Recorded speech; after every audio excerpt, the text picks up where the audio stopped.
Première épître aux Corinthiens, chapitre 1er, premier paragraphe, versets 1 à 3. Paul, apôtre appelé de Jésus-Christ par la volonté de Dieu, et Sosthène, le frère, à l'assemblée de Dieu qui est à Corinthe, aux sanctifiés dans le Christ Jésus, saints appelés, avec tous ceux qui, en tout lieu, invoquent le nom de notre Seigneur Jésus-Christ, et leur Seigneur et le nôtre. Grâce et paix à vous, de la part de Dieu notre Père et du Seigneur Jésus-Christ. Deuxième paragraphe, versets 4 à 9. Je rends toujours grâce à mon Dieu pour vous, à cause de la grâce de Dieu qui vous a été donnée dans le Christ Jésus, de ce qu'en toutes choses vous avez été enrichis en lui, en toute parole et toute connaissance, selon que le témoignage du Christ a été confirmé au milieu de vous, de sorte que vous ne manquez d'aucun don de grâce, pendant que vous attendez la révélation de notre Seigneur Jésus-Christ, qui aussi vous affermira jusqu'à la fin, pour être irréprochable dans la journée de notre Seigneur Jésus-Christ. Dieu, par qui vous avez été appelés à la communion de son Fils Jésus-Christ, notre Seigneur, est fidèle.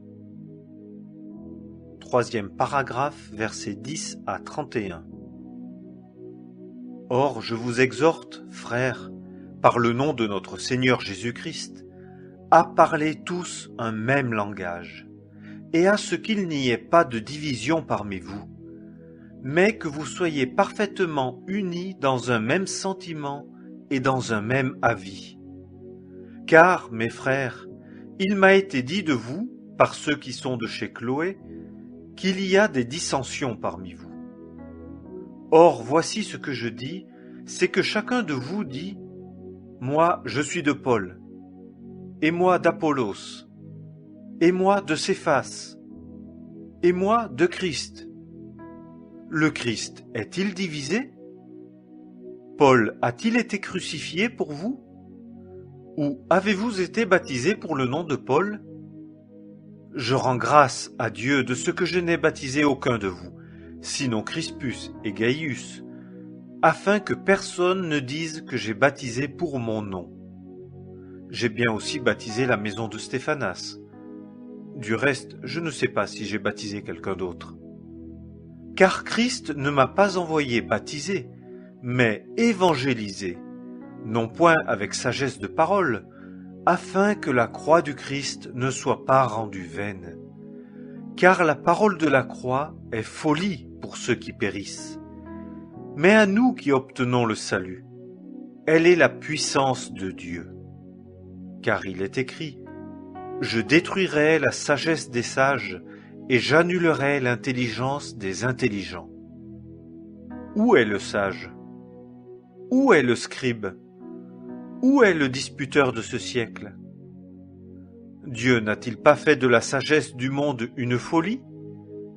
Car, puisque dans la sagesse de Dieu, le monde, par la sagesse, n'a pas connu Dieu, il a plu à Dieu, par la folie de la prédication, de sauver ceux qui croient. Puisque les Juifs demandent des miracles et que les Grecs recherchent la sagesse. Mais nous prêchons Christ crucifié. Aux Juifs, occasion de chute. Aux nations, folie. Mais à ceux qui sont appelés, et Juifs et Grecs, Christ, la puissance de Dieu et la sagesse de Dieu. Parce que la folie de Dieu est plus sage que les hommes, et que la faiblesse de Dieu est plus forte que les hommes. Car considérez votre appel, frères, qu'il n'y a pas beaucoup de sages selon la chair, pas beaucoup de puissants, pas beaucoup de nobles. Mais Dieu a choisi les choses folles du monde pour couvrir de honte les hommes sages, et Dieu a choisi les choses faibles du monde pour couvrir de honte les choses fortes, et Dieu a choisi les choses viles du monde, et celles qui sont méprisées, et celles qui ne sont pas, pour annuler celles qui sont, en sorte que nulle chair ne se glorifie devant Dieu. Or vous êtes de lui dans le Christ Jésus, qui nous a été fait sagesse de la part de Dieu, et justice, et sainteté, et rédemption, afin que, comme il est écrit, celui qui se glorifie dans le Seigneur. Première épître aux Corinthiens, chapitre 2, premier paragraphe, versets 1 à 5. Et moi-même, quand je suis allé auprès de vous, frères, je ne suis pas allé avec excellence de parole ou de sagesse, en vous annonçant le témoignage de Dieu, car je n'ai pas jugé bon de savoir quoi que ce soit parmi vous, sinon Jésus-Christ, et Jésus-Christ crucifié. Et moi-même j'ai été parmi vous dans la faiblesse, et dans la crainte, et dans un grand tremblement. Et ma parole et ma prédication n'ont pas été en paroles persuasives de sagesse, mais en démonstration de l'esprit et de puissance, afin que votre foi ne repose pas sur la sagesse des hommes, mais sur la puissance de Dieu. Deuxième paragraphe, versets 6 à 16.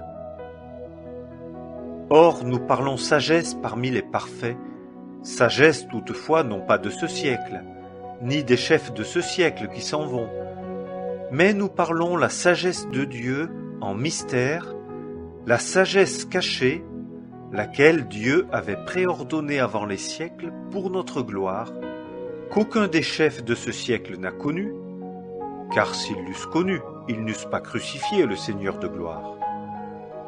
Mais selon qu'il est écrit, ce que l'œil n'a pas vu, et que l'oreille n'a pas entendu, et qui n'est pas monté au cœur de l'homme, ce que Dieu a préparé pour ceux qui l'aiment. Mais Dieu nous l'a révélé par son Esprit, car l'Esprit sonde toutes choses, même les choses profondes de Dieu. Car qui des hommes connaît les choses de l'homme, si ce n'est l'Esprit de l'homme qui est en lui? Ainsi, personne ne connaît les choses de Dieu non plus, si ce n'est l'Esprit de Dieu. Mais nous avons reçu, non l'Esprit du monde, mais l'Esprit qui est de Dieu, afin que nous connaissions les choses qui nous ont été librement données par Dieu, desquelles aussi nous parlons, non point en paroles enseignées de sagesse humaine, mais en paroles enseignées de l'Esprit, communiquant des choses spirituelles par des moyens spirituels.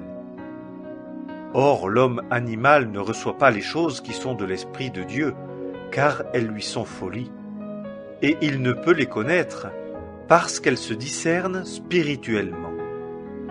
Mais celui qui est spirituel discerne toutes choses, mais lui n'est discerné par personne. Car qui a connu la pensée du Seigneur pour qu'il l'instruise? Mais nous avons la pensée de Christ. Première épître aux Corinthiens, chapitre 3. Premier paragraphe, versets 1 à 15. Et moi, frères, je n'ai pas pu vous parler comme à des hommes spirituels, mais comme à des hommes charnels, comme à de petits enfants en Christ. Je vous ai donné du lait à boire, non pas de la viande, car vous ne pouviez pas encore la supporter. Et même maintenant encore, vous ne le pouvez pas, car vous êtes encore charnels. Car puisqu'il y a parmi vous de l'envie et des querelles, n'êtes-vous pas charnels et ne marchez-vous pas à la manière des hommes? Car quand l'un dit « Moi je suis de Paul » et l'autre « Moi je suis d'Apollos », n'êtes-vous pas des hommes? Qui donc est Apollos? Et qui Paul? Des serviteurs par lesquels vous avez cru, et comme le Seigneur a donné à chacun d'eux. Moi j'ai planté, Apollos a arrosé, mais Dieu a donné l'accroissement. De sorte que ni celui qui plante n'est rien, ni celui qui arrose, mais Dieu qui donne l'accroissement. Or celui qui plante et celui qui arrose sont un, mais chacun recevra sa propre récompense selon son propre travail. Car nous sommes collaborateurs de Dieu, vous êtes le labourage de Dieu, l'édifice de Dieu. Selon la grâce de Dieu qui m'a été donnée, comme un sage architecte, j'ai posé le fondement, et un autre édifie dessus. Mais que chacun considère comment il édifie dessus. Car personne ne peut poser d'autre fondement que celui qui est posé, lequel est Jésus-Christ. Or, si quelqu'un édifie sur ce fondement de l'or, de l'argent, des pierres précieuses, du bois, du foin, du chaume, l'ouvrage de chacun sera rendu manifeste, car le jour le fera connaître, parce qu'il est révélé en feu. Et quel est l'ouvrage de chacun? Le feu l'éprouvera. Si l'ouvrage de quelqu'un qui l'aura édifié dessus demeure, il recevra une récompense. Si l'ouvrage de quelqu'un vient à être consumé, il en éprouvera une perte, mais lui-même il sera sauvé, toutefois comme à travers le feu. Deuxième paragraphe, versets 16 et 17. Ne savez-vous pas que vous êtes le temple de Dieu et que l'Esprit de Dieu habite en vous? Si quelqu'un corrompt le temple de Dieu, Dieu le détruira, car le temple de Dieu est saint, et tel vous êtes. Troisième paragraphe, versets 18 à 23. Que personne ne s'abuse soi-même. Si quelqu'un parmi vous a l'air d'être sage dans ce siècle, qu'il devienne fou afin de devenir sage, car la sagesse de ce monde est folie devant Dieu. Car il est écrit, « Celui qui prend les sages dans leur ruse. » Et encore, « Le Seigneur connaît les raisonnements des sages, qu'ils sont vains. » Que personne donc ne se glorifie dans les hommes, car toutes choses sont à vous, soit Paul, soit Apollos, soit Céphas, soit monde, soit vie, soit mort, soit choses présentes, soit choses à venir, toutes choses sont à vous, et vous à Christ, et Christ à Dieu. Première épître aux Corinthiens, chapitre 4. Premier paragraphe, versets 1 à 5. Que tout homme pense ainsi à notre égard, qu'il nous tienne pour des serviteurs de Christ et pour des administrateurs des mystères de Dieu. Ici, au reste, ce qui est requis dans des administrateurs, c'est qu'un homme soit trouvé fidèle. Mais il m'importe fort peu à moi que je sois jugé par vous ou de jugement d'homme, et même je ne me juge pas moi-même, car je n'ai rien sur ma conscience, mais par là je ne suis pas justifié. Mais celui qui me juge, c'est le Seigneur. Ainsi, ne jugez rien avant le temps, jusqu'à ce que le Seigneur vienne, qui aussi mettra en lumière les choses cachées des ténèbres et qui manifestera les conseils des cœurs, et alors chacun recevra sa louange de la part de Dieu. Deuxième paragraphe, versets 6 à 16.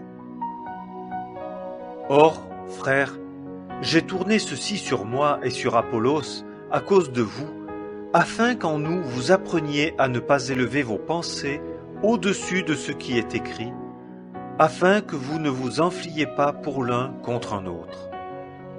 Car qui est-ce qui met de la différence entre toi et un autre? Et qu'as-tu que tu n'aies reçu? Et si aussi tu l'as reçu, pourquoi te glorifies-tu comme si tu ne l'avais pas reçu? Déjà vous êtes rassasiés, déjà vous êtes riches, vous avez régné sans nous. Et je voudrais bien que vous régnassiez, afin que nous aussi nous régnassions avec vous. Car je pense que Dieu nous a produits les derniers sur la scène, nous les apôtres, comme des gens voués à la mort. Car nous avons été faits un spectacle pour le monde, et pour les anges, et pour les hommes. Nous sommes fous pour l'amour de Christ, mais vous, vous êtes sages en Christ. Nous sommes faibles, mais vous forts. Vous en honneur, mais nous dans le mépris. Jusqu'à cette heure, nous souffrons, et la faim et la soif, et nous sommes nus, et nous sommes souffletés, et nous sommes sans demeure fixe, et nous prenons de la peine, travaillant de nos propres mains. Injuriés, nous bénissons. Persécutés, nous le supportons. Calomniés, nous supplions. Nous sommes devenus comme les balayures du monde, et le rebut de tous jusqu'à maintenant. Ce n'est pas pour vous faire honte que j'écris ces choses, mais je vous avertis, comme mes enfants bien-aimés. Car quand vous auriez 10 000 maîtres dans le Christ, vous n'avez cependant pas beaucoup de pères, car moi je vous ai engendrés dans le Christ Jésus par l'Évangile. Je vous supplie donc d'être mes imitateurs. 3e paragraphe, versets 17 à 21.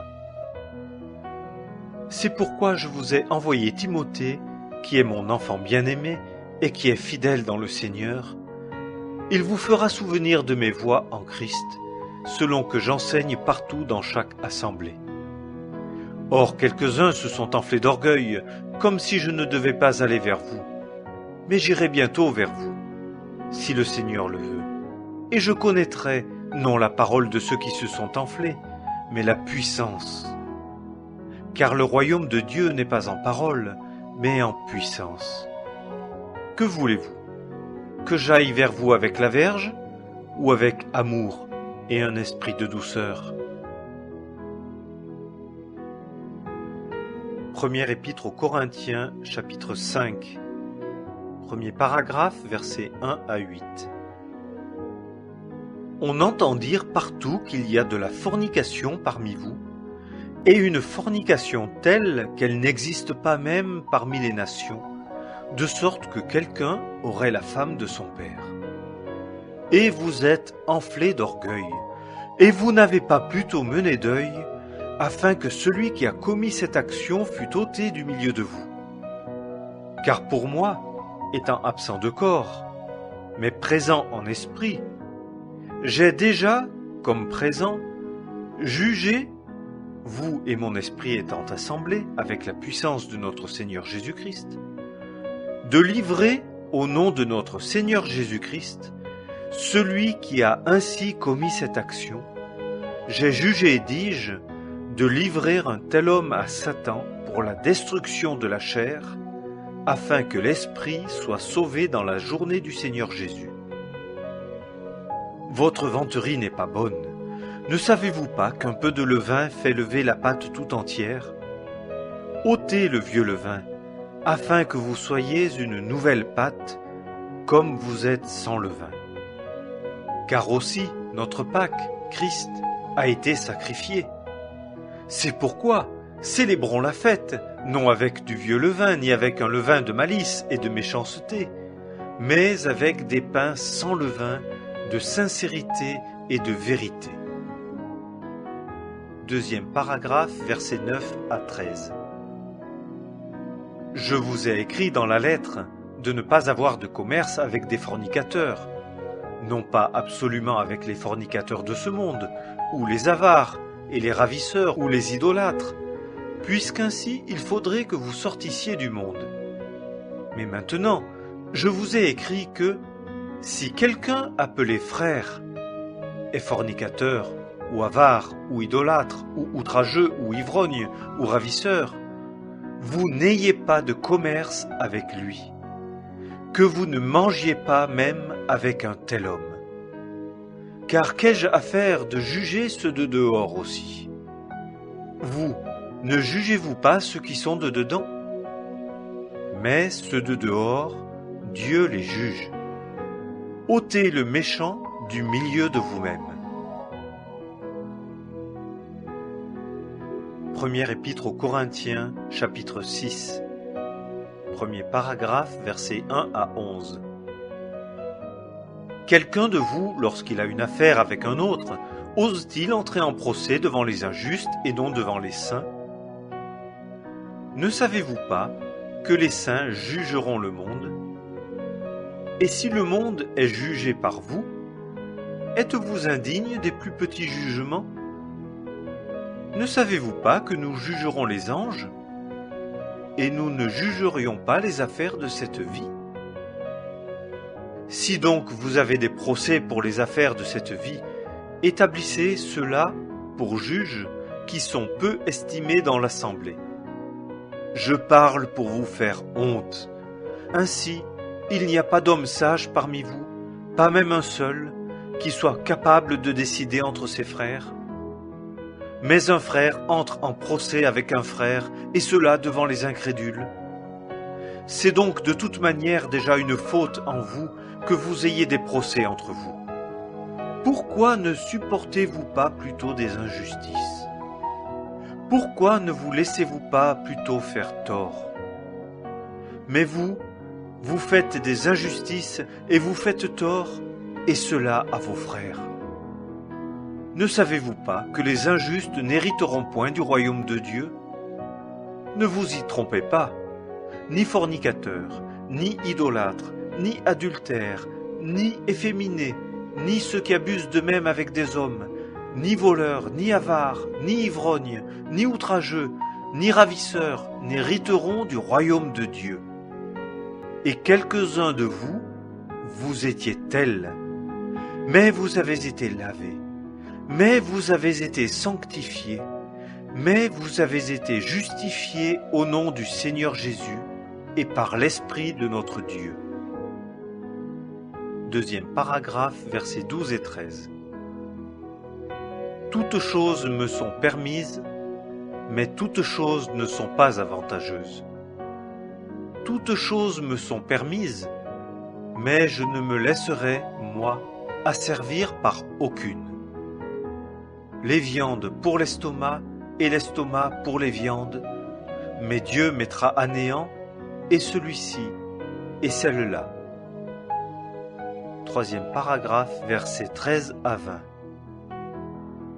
Or le corps n'est pas pour la fornication, mais pour le Seigneur, et le Seigneur pour le corps.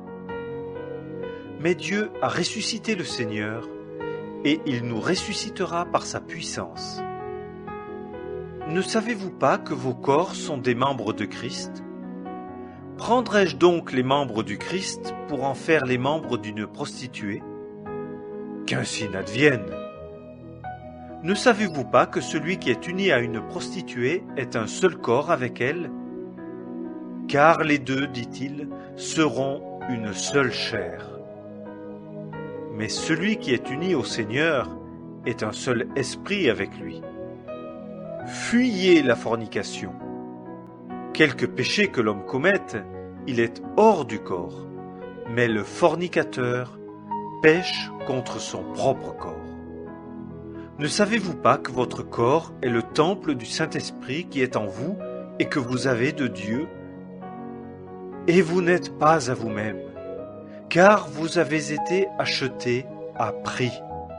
Glorifiez donc Dieu dans votre corps. Première épître aux Corinthiens, chapitre 7. Premier paragraphe, versets 1 à 17.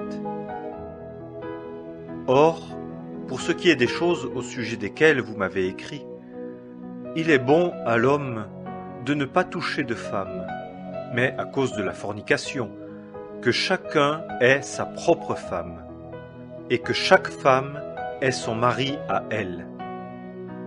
Que le mari rende à la femme ce qui lui est dû, et pareillement aussi la femme au mari. La femme ne dispose pas de son propre corps, mais le mari.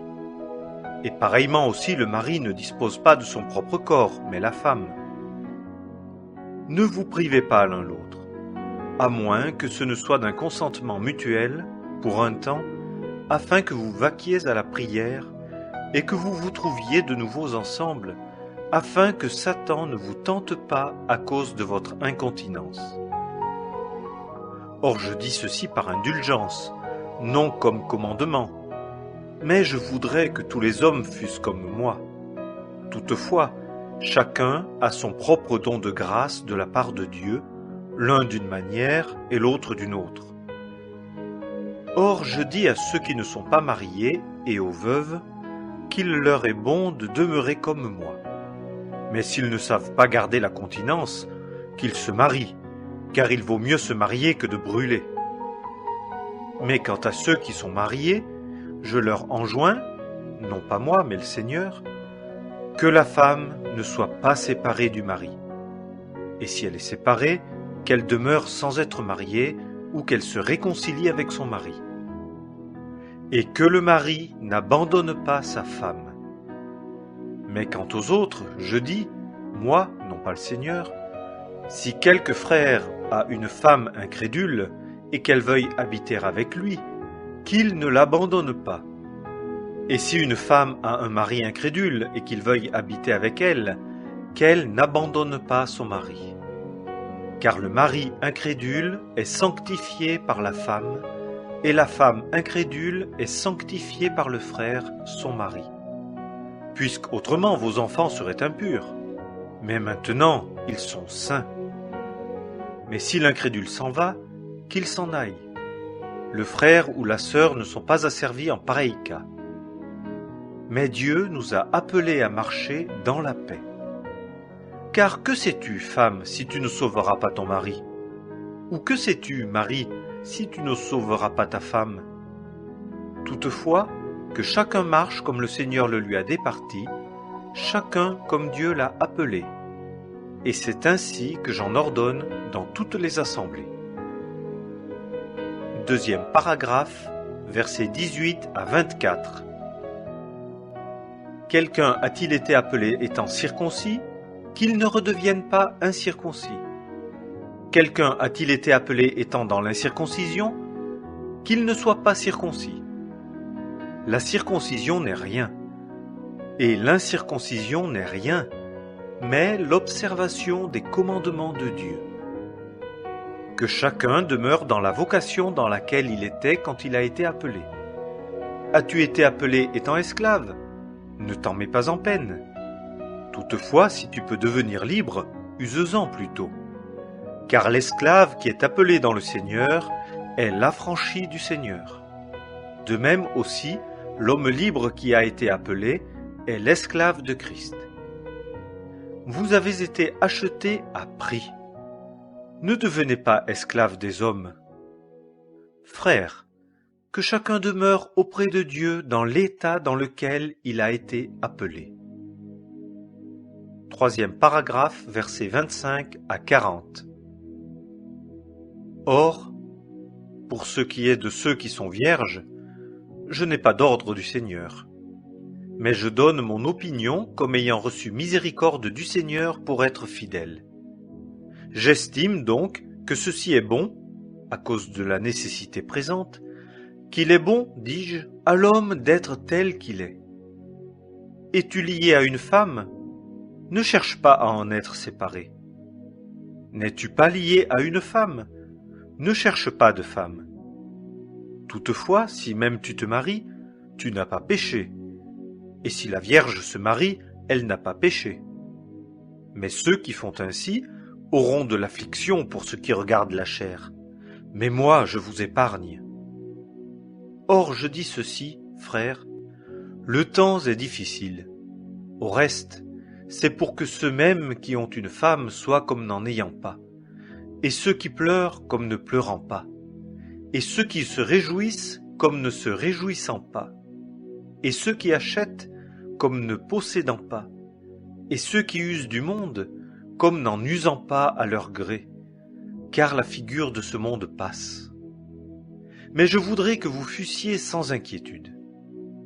Celui qui n'est pas marié a le cœur occupé des choses du Seigneur, comment il plaira au Seigneur, mais celui qui s'est marié a le cœur occupé des choses du monde, comment il plaira à sa femme. Il y a une différence entre la femme et la Vierge. Celle qui n'est pas mariée a le cœur occupé des choses du Seigneur pour être sainte et de corps et d'esprit. Mais celle qui s'est mariée a le cœur occupé des choses du monde, comment elle plaira à son mari. Mais je dis ceci pour votre propre avantage, non pour vous enlacer dans des liens, mais en vue de ce qui est bienséant, et pour que vous vaquiez au service du Seigneur sans distraction. Mais si quelqu'un estime qu'il agit d'une manière inconvenante à l'égard de sa virginité, et qu'elle est passée la fleur de son âge, et qu'il faut que cela soit ainsi, qu'il fasse ce qu'il veut. Il ne pêche pas, qu'il se marie. Mais celui qui tient ferme dans son cœur, et qui n'est pas sous l'empire de la nécessité, mais qui est maître de sa propre volonté, et a décidé dans son cœur de garder sa propre virginité, fait bien.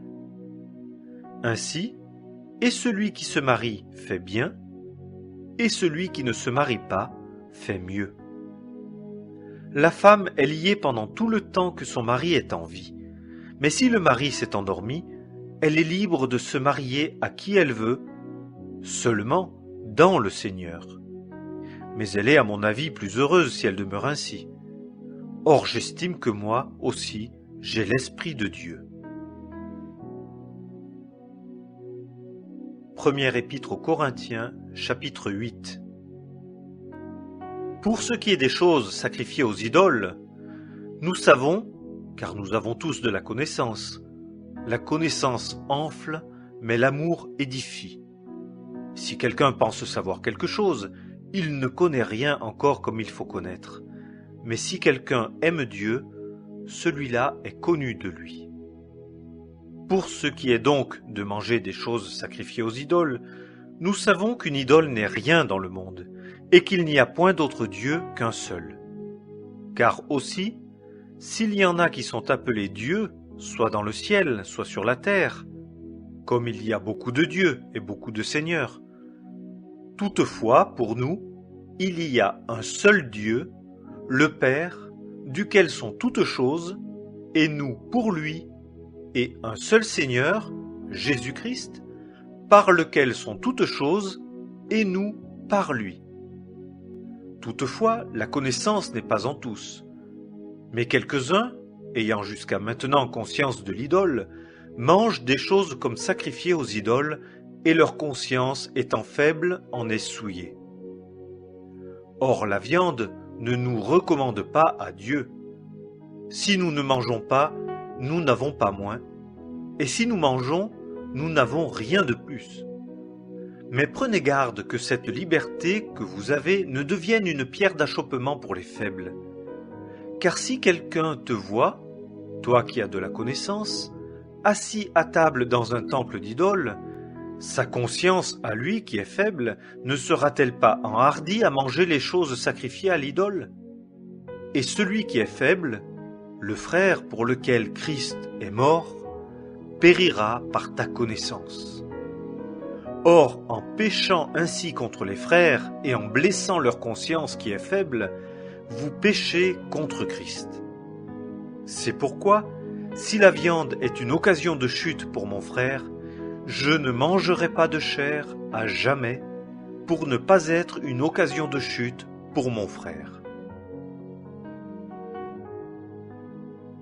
Première épître aux Corinthiens, chapitre 9.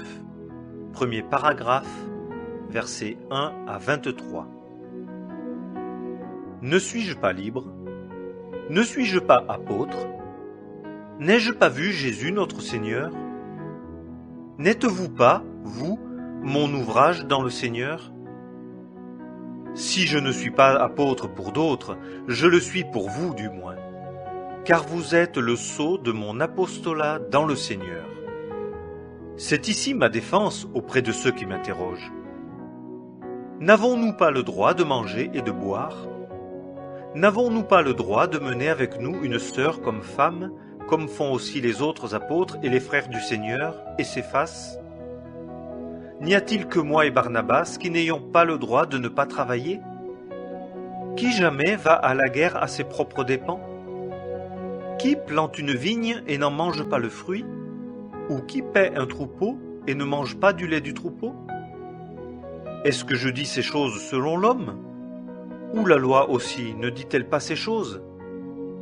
Car dans la loi de Moïse il est écrit « Tu n'emmuselleras pas le bœuf qui foule le grain ». Dieu s'occupe-t-il des bœufs ou parle-t-il entièrement pour nous? Car c'est pour nous que cela est écrit, que celui qui laboure doit labourer avec espérance, et que celui qui foule le grain doit le fouler dans l'espérance d'y avoir part. Si nous avons semé pour vous des biens spirituels, est-ce beaucoup que nous moissonnions de vos biens charnels? Si d'autres ont part à ce droit sur vous, ne l'avons-nous pas bien plus? Mais nous n'avons pas usé de ce droit, mais nous supportons tout, afin de ne mettre aucun obstacle à l'évangile du Christ. Ne savez-vous pas que ceux qui s'emploient aux choses sacrées mangent de ce qui vient du temple? Que ceux qui servent à l'autel ont leur part de l'autel? De même aussi, le Seigneur a ordonné à ceux qui annoncent l'Évangile de vivre de l'Évangile. Mais moi, je n'ai usé d'aucune de ces choses, et je n'ai pas écrit ceci afin qu'il en soit fait ainsi à mon égard. Car il serait bon pour moi de mourir, plutôt que de voir quelqu'un anéantir ma gloire. Car, si j'évangélise, je n'ai pas de quoi me glorifier, car c'est une nécessité qui m'est imposée. Car malheur à moi si je n'évangélise pas. Car, si je fais cela volontairement, j'en ai un salaire. Mais si c'est malgré moi, une administration m'est confiée. Quel est donc mon salaire? C'est que, en évangélisant, je rends l'évangile exempt de frais pour ne pas user comme d'une chose à moi de mon droit dans l'évangile. Car, étant libre à l'égard de tous, je me suis asservi à tous afin de gagner le plus de gens. Et pour les Juifs, je suis devenu comme Juif afin de gagner les Juifs. Pour ceux qui étaient sous la loi, comme si j'étais sous la loi, n'étant pas moi-même sous la loi, afin de gagner ceux qui étaient sous la loi. Pour ceux qui étaient sans loi, comme si j'étais sans loi, non que je sois sans loi quant à Dieu, mais je suis justement soumis à Christ, afin de gagner ceux qui étaient sans loi. Je suis devenu pour les faibles comme faible, afin de gagner les faibles. Je suis devenu toute chose pour tous, afin que de toute manière j'en sauve quelques-uns. Et je fais toute chose à cause de l'Évangile, afin que je sois coparticipant avec lui. Deuxième paragraphe, versets 24 à 27. Ne savez-vous pas que ceux qui courent dans la lice courent tous, mais un seul reçoit le prix? Courez de telle manière que vous le remportiez. Or, quiconque combat dans l'arène vit de régime en toutes choses. Eux donc, afin de recevoir une couronne corruptible, mais nous, afin d'en recevoir une incorruptible. Moi donc, je cours ainsi, non comme ne sachant pas vers quel but. Je combats ainsi, non comme battant l'air, mais je mortifie mon corps et je l'asservis, de peur qu'après avoir prêché à d'autres, je ne sois moi-même réprouvé. Première épître aux Corinthiens, chapitre 10. Premier paragraphe, versets 1 à 13. Car je ne veux pas que vous ignoriez, frères, que nos pères ont tous été sous la nuée, et que tous ils ont passé à travers la mer, et que tous ils ont été baptisés pour Moïse dans la nuée et dans la mer, et que tous ils ont mangé la même viande spirituelle, et que tous ils ont bu le même breuvage spirituel, car ils buvaient d'un rocher spirituel qui les suivait, et le rocher était le Christ. Mais Dieu n'a point pris plaisir en la plupart d'entre eux, car ils tombèrent dans le désert. Or, ces choses arrivèrent comme type de ce qui nous concerne, afin que nous ne convoitions pas des choses mauvaises, comme ceux-là aussi ont convoité.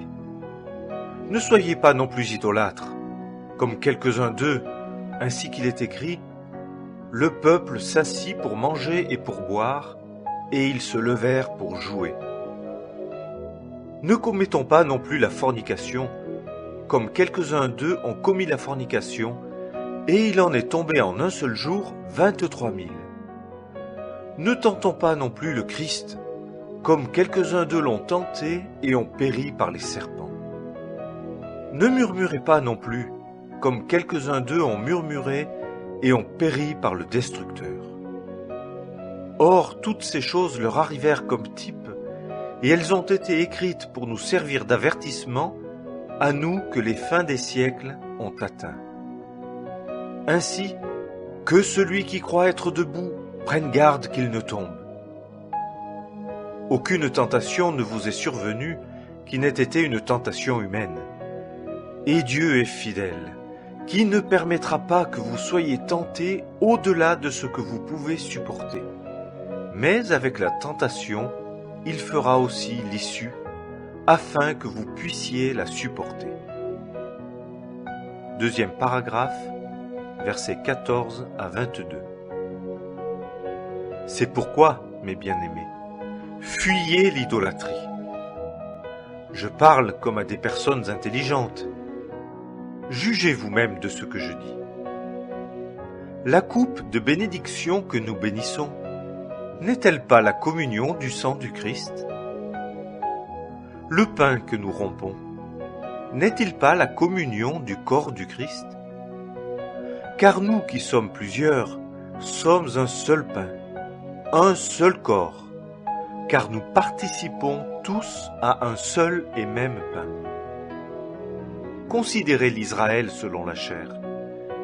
Ceux qui mangent les sacrifices, n'ont-ils pas communion avec l'autel? Que dis-je donc? Que ce qui est sacrifié à une idole soit quelque chose, ou qu'une idole soit quelque chose? Non. Mais que les choses que les nations sacrifient, elles les sacrifient à des démons et non pas à Dieu. Or, je ne veux pas que vous ayez communion avec les démons. Vous ne pouvez boire la coupe du Seigneur et la coupe des démons. Vous ne pouvez participer à la table du Seigneur et à la table des démons. Provoquons-nous le Seigneur à la jalousie? Sommes-nous plus forts que lui? Troisième paragraphe, versets 23 à 33. Toutes choses sont permises, mais toutes choses ne sont pas avantageuses. Toutes choses sont permises, mais toutes choses n'édifient pas. Que personne ne cherche son propre intérêt, mais celui d'autrui. Mangez de tout ce qui se vend à la boucherie, sans vous enquérir de rien à cause de la conscience. Car la terre est au Seigneur et tout ce qu'elle contient. Or, si quelqu'un des incrédules vous convie, et que vous vouliez aller, mangez de tout ce qui est mis devant vous, sans vous enquérir de rien à cause de la conscience. Mais si quelqu'un vous dit « Ceci a été offert en sacrifice », n'en mangez pas, à cause de celui qui vous a averti et à cause de la conscience. Or je dis la conscience, non la tienne, mais celle de l'autre. Car pourquoi ma liberté est-elle jugée par la conscience d'autrui? Si moi je participe avec action de grâce, pourquoi suis-je blâmé pour une chose dont moi je rends grâce?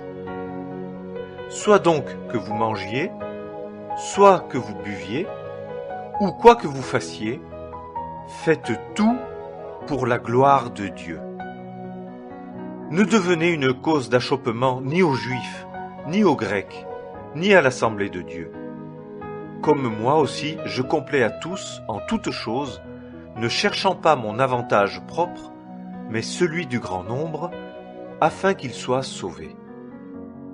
Soyez mes imitateurs, comme moi aussi je le suis de Christ. Première épître aux Corinthiens, chapitre 11. Premier paragraphe, verset 1. Soyez mes imitateurs, comme moi aussi je le suis de Christ. Deuxième paragraphe, versets 2 à 16. Or je vous loue de ce que vous vous souvenez de moi en toutes choses, et de ce que vous gardez les enseignements comme je vous les ai donnés. Mais je veux que vous sachiez que le chef de tout homme, c'est le Christ, et que le chef de la femme, c'est l'homme, et que le chef du Christ, c'est Dieu.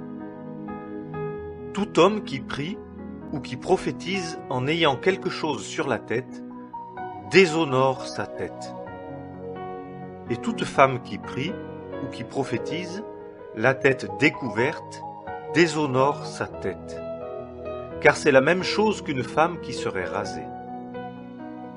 Car si la femme n'est pas couverte, qu'on lui coupe aussi les cheveux. Mais s'il est déshonnête pour une femme d'avoir les cheveux coupés ou d'être rasée, qu'elle soit couverte. Car l'homme étant l'image et la gloire de Dieu, ne doit pas se couvrir la tête. Mais la femme est la gloire de l'homme. Car l'homme ne procède pas de la femme, mais la femme de l'homme. Car aussi l'homme n'a pas été créé à cause de la femme, mais la femme à cause de l'homme. C'est pourquoi la femme, à cause des anges, doit avoir sur la tête une marque de l'autorité à laquelle elle est soumise. Toutefois, ni la femme n'est sans l'homme, ni l'homme sans la femme dans le Seigneur. Car comme la femme procède de l'homme, ainsi aussi l'homme est par la femme. Mais toute chose procède de Dieu. Jugez-en vous-même. Est-il convenable qu'une femme prie Dieu sans être couverte? La nature même ne vous enseigne-t-elle pas que si un homme a une longue chevelure, c'est un déshonneur pour lui? Mais si une femme a une longue chevelure, c'est une gloire pour elle, parce que la chevelure lui est donnée en guise de voile. Mais si quelqu'un paraît vouloir contester, nous n'avons pas une telle coutume, ni les assemblées de Dieu. Troisième paragraphe, versets 17 à 19. Or, en prescrivant ceci, je ne vous loue pas. C'est que vous vous réunissez, non pas pour votre profit, mais à votre détriment. Car d'abord, quand vous vous réunissez en assemblée, j'entends dire qu'il y a des divisions parmi vous. Et je le crois en partie. Car il faut aussi qu'il y ait des sectes parmi vous, afin que ceux qui sont approuvés soient manifestes parmi vous. Quatrième paragraphe, versets 20 à 34.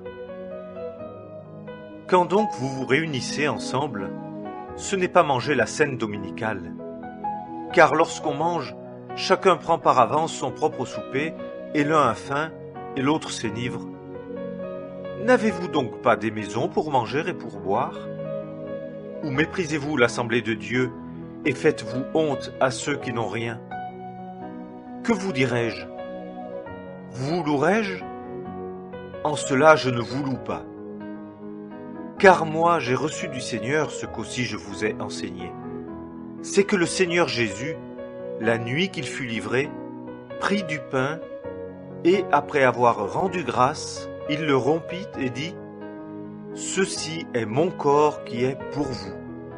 Faites ceci en mémoire de moi. » De même, il prit la coupe aussi, après le souper, en disant : « Cette coupe est la nouvelle alliance en mon sang. Faites ceci toutes les fois que vous la boirez en mémoire de moi. Car toutes les fois que vous mangez ce pain et que vous buvez la coupe, vous annoncez la mort du Seigneur jusqu'à ce qu'il vienne. Ainsi, quiconque mange le pain ou boit la coupe du Seigneur indignement sera coupable à l'égard du corps et du sang du Seigneur. Mais que chacun s'éprouve soi-même, et qu'ainsi il mange du pain et boive de la coupe. Car celui qui mange et qui boit, mange et boit un jugement contre lui-même, ne distinguant pas le corps. C'est pour cela que plusieurs sont faibles et malades parmi vous, et qu'un assez grand nombre dorment. Mais si nous nous jugions nous-mêmes, nous ne serions pas jugés. Mais quand nous sommes jugés, nous sommes châtiés par le Seigneur, afin que nous ne soyons pas condamnés avec le monde. Ainsi, mes frères, quand vous vous réunissez pour manger, attendez-vous l'un l'autre. Si quelqu'un a faim, qu'il mange chez lui, afin que vous ne vous réunissiez pas pour être jugés. Or, quant aux autres points, je les réglerai quand j'irai vers vous. Première épître aux Corinthiens, chapitre 12. Premier paragraphe, versets 1 à 3. Or, Pour ce qui est des manifestations spirituelles, frères, je ne veux pas que vous soyez ignorants. Vous savez que, quand vous étiez gens des nations, vous étiez entraînés vers les idoles muettes selon que vous étiez menés. C'est pourquoi je vous fais savoir que nul homme parlant par l'Esprit de Dieu ne dit « Anathème à Jésus » et que nul ne peut dire « Seigneur Jésus » si ce n'est par l'Esprit Saint. Deuxième paragraphe, versets 4 à 31.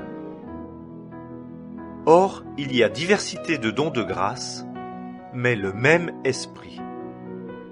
Et il y a diversité de services, et le même Seigneur. Et il y a diversité d'opérations, mais le même Dieu qui opère tout en tous. Or, à chacun est donnée la manifestation de l'Esprit en vue de l'utilité. Car à l'un est donné par l'Esprit la parole de sagesse, et à un autre la parole de connaissance, selon le même Esprit, et à un autre la foi, par le même Esprit, et à un autre des dons de grâce de guérison, par le même Esprit, et à un autre des opérations de miracles, et à un autre la prophétie, et à un autre des discernements d'esprit, et à un autre diverses sortes de langues, et à un autre l'interprétation des langues. Mais le seul et même Esprit opère toutes ces choses, distribuant à chacun en particulier comme il lui plaît. Car de même que le corps est un, et qu'il y a plusieurs membres, mais que tous les membres du corps, quoiqu'ils soient plusieurs, sont un seul corps, ainsi aussi est le Christ.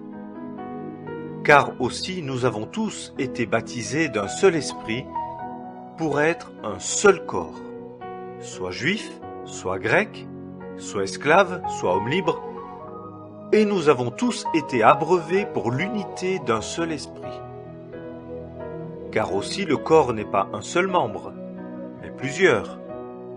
Si le pied disait « Parce que je ne suis pas main, je ne suis pas du corps », est-ce qu'à cause de cela, il n'est pas du corps? Et si l'oreille disait « Parce que je ne suis pas œil, je ne suis pas du corps », est-ce qu'à cause de cela, elle n'est pas du corps? Si le corps tout entier était œil, où serait l'ouïe? Si tout était ouïe, où serait l'odorat? Mais maintenant, Dieu a placé les membres, chacun d'eux, dans le corps comme il l'a voulu. Or, si tous étaient un seul membre, où serait le corps? Mais maintenant, les membres sont plusieurs, mais le corps un. L'œil ne peut pas dire à la main « Je n'ai pas besoin de toi », ou bien encore la tête aux pieds « Je n'ai pas besoin de vous ».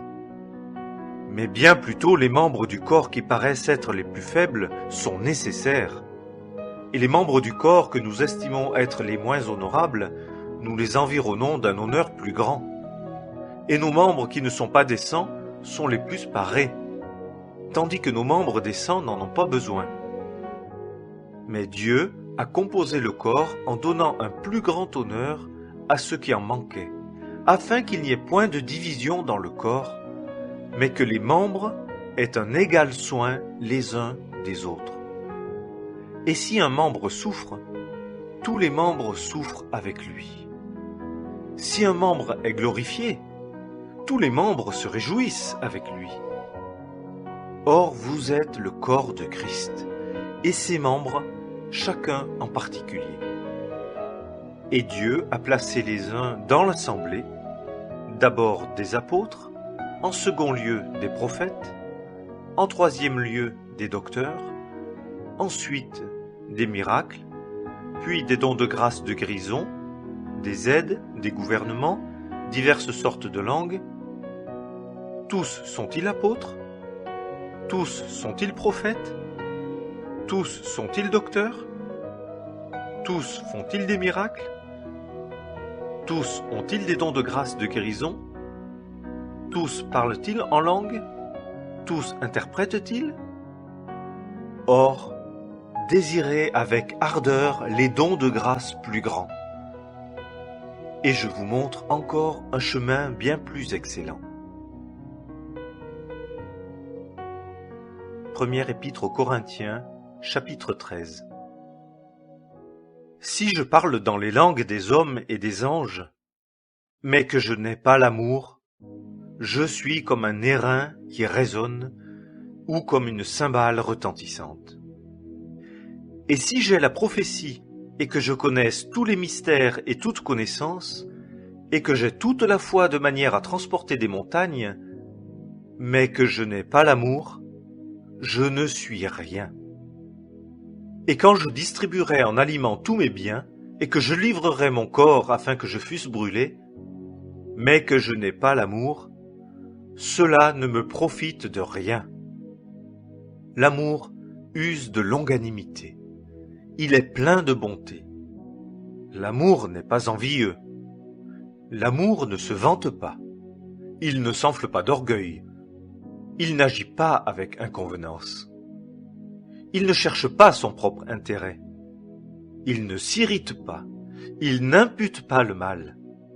Il ne se réjouit pas de l'injustice, mais se réjouit avec la vérité. Il supporte tout, croit tout, espère tout, endure tout. L'amour ne périt jamais. Or, y a-t-il des prophéties? Elles auront leur fin. Y a-t-il des langues? Elles cesseront. Y a-t-il de la connaissance? Elle aura sa fin. Car nous connaissons en partie, et nous prophétisons en partie. Mais quand ce qui est parfait sera venu, ce qui est en partie aura sa fin. Quand j'étais enfant, je parlais comme un enfant, je pensais comme un enfant, je raisonnais comme un enfant. Quand je suis devenu homme, j'en ai fini avec ce qui était de l'enfant. Car nous voyons maintenant au travers d'un verre, obscurément, mais alors face à face. Maintenant, je connais en partie, mais alors, je connaîtrai à fond comme aussi j'ai été connu. Or maintenant, ces trois choses demeurent, la foi, l'espérance, l'amour. Mais la plus grande de ces choses, c'est l'amour. Première épître aux Corinthiens, chapitre 14. Premier paragraphe, versets 1 à 19. Poursuivez l'amour, et désirez avec ardeur les dons spirituels, mais surtout de prophétiser. Parce que celui qui parle en langue ne parle pas aux hommes, mais à Dieu, car personne ne l'entend, mais en esprit il prononce des mystères. Mais celui qui prophétise parle aux hommes pour l'édification et l'exhortation et la consolation. Celui qui parle en langue s'édifie lui-même, mais celui qui prophétise édifie l'assemblée. Or je désire que tous vous parliez en langue, mais surtout que vous prophétisiez.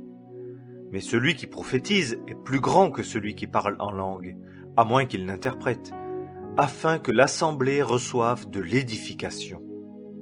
Et maintenant, frères, si je viens à vous et que je parle en langue, en quoi vous profiterai-je, à moins que je ne vous parle par révélation, ou par connaissance, ou par prophétie, ou par doctrine. De même, les choses inanimées qui rendent un son, soit une flûte, soit une harpe, si elles ne rendent pas des sons distincts, comment connaîtra-t-on ce qui est joué sur la flûte ou sur la harpe? Car aussi, si la trompette rend un son confus, qui se préparera pour le combat? De même aussi, vous, avec une langue, si vous ne prononcez pas un discours intelligible, comment saura-t-on ce qui est dit? Car vous parlerez en l'air. Il y a je ne sais combien de genres de voix dans le monde, et aucune d'elles n'est sans son distinct. Si donc je ne connais pas le sens de la voix, je serai barbare pour celui qui parle, et celui qui parle sera barbare pour moi. Ainsi, vous aussi, puisque vous désirez avec ardeur des dons de l'esprit, cherchez à en être abondamment doués pour l'édification de l'assemblée. C'est pourquoi, que celui qui parle en langue prie pour qu'il l'interprète. Car si je prie en langue, mon esprit prie, mais mon intelligence est sans fruit. Qu'est-ce donc? Je prierai avec l'esprit, mais je prierai aussi avec l'intelligence. Je chanterai avec l'esprit, mais je chanterai aussi avec l'intelligence. Autrement, si tu as béni avec l'esprit, comment celui qui occupe la place d'un homme simple dira-t-il l'Amen à ton action de grâce, puisqu'il ne sait ce que tu dis? Car toi, il est vrai, tu rends bien grâce, mais l'autre n'est pas édifié. Je rends grâce à Dieu de ce que je parle en langue plus que vous tous, mais dans l'assemblée, j'aime mieux prononcer 5 paroles avec mon intelligence, afin que j'instruise aussi les autres, que 10 000 paroles en langue. Deuxième paragraphe, versets 20 à 25. Frères, ne soyez pas des enfants dans vos entendements, mais, pour la malice, soyez de petits enfants. Mais dans vos entendements, soyez des hommes faits. Il est écrit dans la loi, « C'est en d'autres langues et par des lèvres étrangères que je parlerai à ce peuple, et même ainsi, ils ne m'écouteront pas, dit le Seigneur. » De sorte que les langues sont pour signe non à ceux qui croient, mais aux incrédules. Mais la prophétie est un signe non pas aux incrédules, mais à ceux qui croient. Si donc l'assemblée tout entière se réunit ensemble, et que tous parlent en langue, et qu'il entre des hommes simples ou des incrédules, ne diront-ils pas que vous êtes fous? Mais si tous prophétisent, et qu'il entre quelque incrédule ou quelque homme simple, il est convaincu par tous, et il est jugé par tous. Les secrets de son cœur sont rendus manifestes, et ainsi, tombant sur sa face, il rendra hommage à Dieu, publiant que Dieu est véritablement parmi vous. Troisième paragraphe, versets 26 à 33. Qu'est-ce donc, frères? Quand vous vous réunissez, chacun de vous a un psaume, a un enseignement, a une langue, a une révélation, a une interprétation. Que tout se fasse pour l'édification. Et si quelqu'un parle en langue, que ce soit 2 ou tout au plus 3 qui parlent, et chacun à son tour, et que quelqu'un interprète. Mais s'il n'y a pas d'interprète, qu'il se taise dans l'assemblée, et qu'il parle à soi-même et à Dieu, et que les prophètes parlent, 2 ou 3, et que les autres jugent. Et s'il y a eu une révélation faite à un autre qui est assis, que le premier se taise. Car vous pouvez tous prophétiser un à un, afin que tous apprennent et que tous soient exhortés. Et les esprits des prophètes sont assujettis aux prophètes. Car Dieu n'est pas un Dieu de désordre, mais de paix, comme dans toutes les assemblées des saints. Quatrième paragraphe, versets 34 et 35. Que vos femmes se taisent dans les assemblées, car il ne leur est pas permis de parler, mais qu'elles soient soumises, comme le dit aussi la loi. Et si elles veulent apprendre quelque chose, qu'elles interrogent leur propre mari chez elles, car il est honteux pour une femme de parler dans l'assemblée. Cinquième paragraphe, versets 36 à 40. La parole de Dieu est-elle procédée de vous, ou est-elle parvenue à vous seul? Si quelqu'un pense être prophète ou spirituel, qu'il reconnaisse que les choses que je vous écris sont le commandement du Seigneur. Et si quelqu'un est ignorant, qu'il soit ignorant. Ainsi, frères, désirez avec ardeur de prophétiser, et n'empêchez pas de parler en langue, mais que toute chose se fasse avec bienséance et avec ordre. Première épître aux Corinthiens, chapitre 15. Premier paragraphe, versets 1 à 19. Or je vous fais savoir, frères, l'évangile que je vous ai annoncé, que vous avez aussi reçu, et dans lequel vous êtes, par lequel aussi vous êtes sauvés, si vous tenez ferme la parole que je vous ai annoncée, à moins que vous n'ayez cru en vain. Car je vous ai communiqué avant toute chose ce que j'ai aussi reçu, que Christ est mort pour nos péchés selon les Écritures, et qu'il a été enseveli, et qu'il a été ressuscité le troisième jour selon les Écritures, et qu'il a été vu de Céphas, puis des 12. Ensuite, il a été vu de plus de 500 frères à la fois, dont la plupart sont demeurés en vie jusqu'à présent, mais quelques-uns aussi se sont endormis. Ensuite, il a été vu de Jacques, puis de tous les apôtres, et après tous, comme d'un avorton, il a été vu aussi de moi. Car je suis le moindre des apôtres, moi qui ne suis pas digne d'être appelé apôtre, parce que j'ai persécuté l'assemblée de Dieu. Mais par la grâce de Dieu, je suis ce que je suis. Et sa grâce envers moi n'a pas été vaine, mais j'ai travaillé beaucoup plus que tous. Non pas moi toutefois, mais la grâce de Dieu qui est avec moi.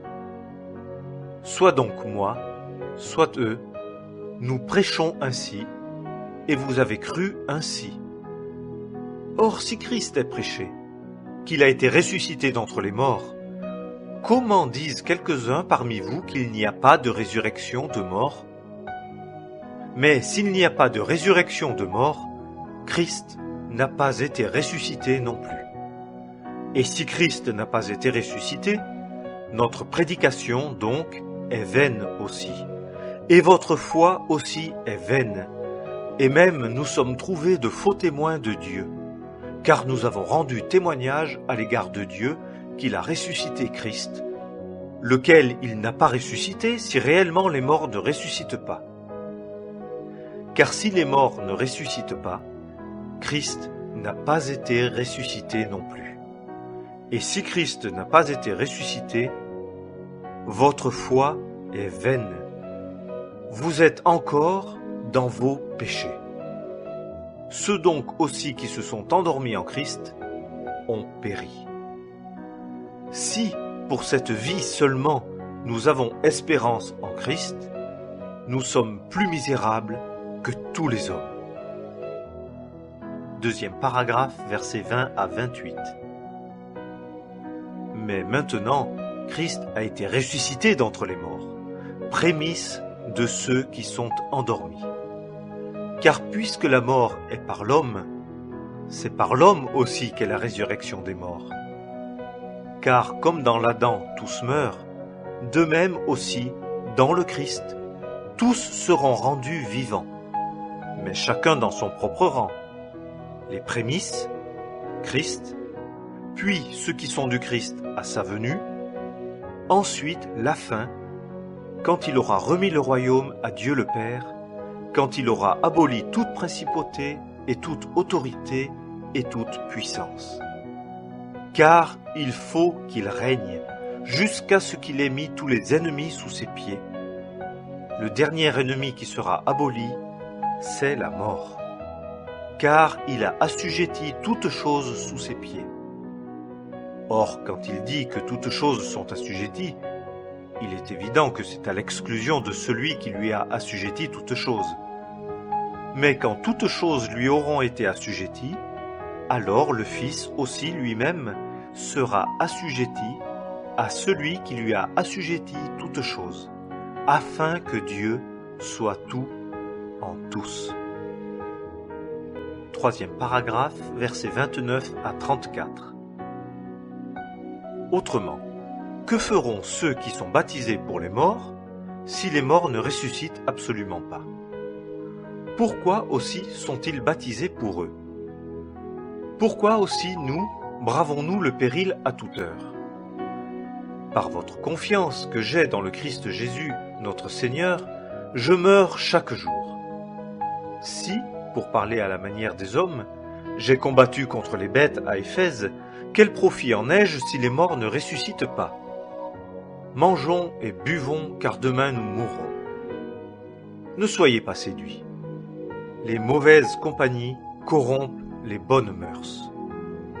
Réveillez-vous pour vivre justement et ne péchez pas, car quelques-uns sont dans l'ignorance de Dieu. Je vous le dis à votre honte. 4e paragraphe, versets 35 à 50. Mais quelqu'un dira: comment ressuscitent les morts et avec quel corps viennent-ils? Insensé! Ce que tu sèmes n'est pas vivifié s'il ne meurt. Et quant à ce que tu sèmes, tu ne sèmes pas le corps qui sera, mais le simple grain, de blé comme il se rencontre, ou de quelqu'une des autres semences. Mais Dieu lui donne un corps comme il l'a voulu, et à chacune des semences son propre corps. Toute chair n'est pas la même chair, mais autre est celle des hommes, autre la chair des bêtes, autre celle des oiseaux, autre celle des poissons. Et il y a des corps célestes et des corps terrestres. Mais différente est la gloire des célestes, et différente celle des terrestres. Autre la gloire du soleil, et autre la gloire de la lune, et autre la gloire des étoiles, car une étoile diffère d'une autre étoile en gloire. Ainsi aussi est la résurrection des morts. Il est semé en corruption, il ressuscite en incorruptibilité. Il est semé en déshonneur, il ressuscite en gloire. Il est semé en faiblesse, il ressuscite en puissance. Il est semé corps animal, il ressuscite corps spirituel. S'il y a un corps animal, il y en a aussi un spirituel. C'est ainsi aussi qu'il est écrit: le premier homme, Adam, devint une âme vivante. Le dernier Adam, un esprit vivifiant. Mais ce qui est spirituel n'est pas le premier, mais ce qui est animal. Ensuite, ce qui est spirituel. Le premier homme est tiré de la terre, poussière. Le second homme est venu du ciel. Tel qu'est celui qui est poussière, tels aussi sont ceux qui sont poussière. Et tel qu'est le céleste, tels aussi sont les célestes. Et comme nous avons porté l'image de celui qui est poussière, nous porterons aussi l'image du céleste. Or je dis ceci, frères, que la chair et le sang ne peuvent pas hériter du royaume de Dieu, et que la corruption non plus n'hérite pas de l'incorruptibilité. 5e paragraphe, versets 51 à 58. Voici, je vous dis un mystère. Nous ne nous endormirons pas tous, mais nous serons tous changés. En un instant, en un clin d'œil, à la dernière trompette, car la trompette sonnera et les morts seront ressuscités incorruptibles, et nous serons changés. Car il faut que ce corruptible revête l'incorruptibilité et que ce mortel revête l'immortalité. Or, quand ce corruptible aura revêtu l'incorruptibilité et que ce mortel aura revêtu l'immortalité, alors s'accomplira la parole qui est écrite: la mort a été engloutie en victoire. Où est, ô mort, ton aiguillon? Où est, ô mort, ta victoire? Or, l'aiguillon de la mort, c'est le péché, et la puissance du péché, c'est la loi. Mais grâce à Dieu, qui nous donne la victoire par notre Seigneur Jésus-Christ. Ainsi, mes frères bien-aimés, soyez fermes, inébranlables, abondant toujours dans l'œuvre du Seigneur, sachant que votre travail n'est pas vain dans le Seigneur. Première épître aux Corinthiens, chapitre 16. Premier paragraphe, versets 1 à 9. Or, pour ce qui est de la collecte qui se fait pour les saints, comme j'en ai ordonné aux assemblées de Galatie, ainsi faites vous aussi. Que chaque premier jour de la semaine, chacun de vous mette à part chez lui, accumulant selon qu'il aura prospéré, afin que, lorsque je serai arrivé, il ne se fasse pas alors de collecte. Et quand je serai là, ceux que vous approuverez, je les enverrai avec des lettres pour porter votre libéralité à Jérusalem. Et s'il convient que j'y aille moi-même, ils iront avec moi. Or, je me rendrai auprès de vous quand j'aurai traversé la Macédoine, car je traverse la Macédoine. Et peut-être séjournerai-je auprès de vous, ou même y passerai-je l'hiver, afin que vous me fassiez la conduite où que ce soit que j'aille. Car je ne veux pas vous voir maintenant en passant, car j'espère que je demeurerai avec vous quelque temps si le Seigneur le permet. Mais je demeurerai à Éphèse jusqu'à la Pentecôte, car une porte grande et efficace m'est ouverte, et il y a beaucoup d'adversaires. Deuxième paragraphe, versets 10 à 14. Or, si Timothée vient, ayez soin qu'il soit sans crainte au milieu de vous, car il s'emploie à l'œuvre du Seigneur comme moi-même.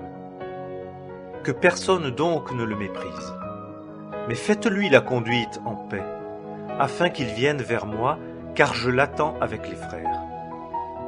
Or, pour ce qui est du frère Apollos, je l'ai beaucoup prié d'aller auprès de vous avec les frères, mais ce n'a pas été du tout sa volonté d'y aller maintenant. Mais il ira quand il trouvera l'occasion favorable. Veillez, tenez ferme dans la foi, soyez hommes, affermissez-vous. Que toute chose parmi vous se fasse dans l'amour. Troisième paragraphe, versets 15 à 18. Or je vous exhorte, frères, vous connaissez la maison de Stéphanas, qu'elle est les prémices de l'Achaïe, et qu'ils se sont voués au service des saints. À vous soumettre, vous aussi, à de tels hommes, et à quiconque coopère à l'œuvre et travaille. Or je me réjouis de la venue de Stéphanas et de Fortuna et d'Achaïque, parce qu'ils ont suppléé à ce qui a manqué de votre part, car ils ont récréé mon esprit et le vôtre. Reconnaissez donc de tels hommes.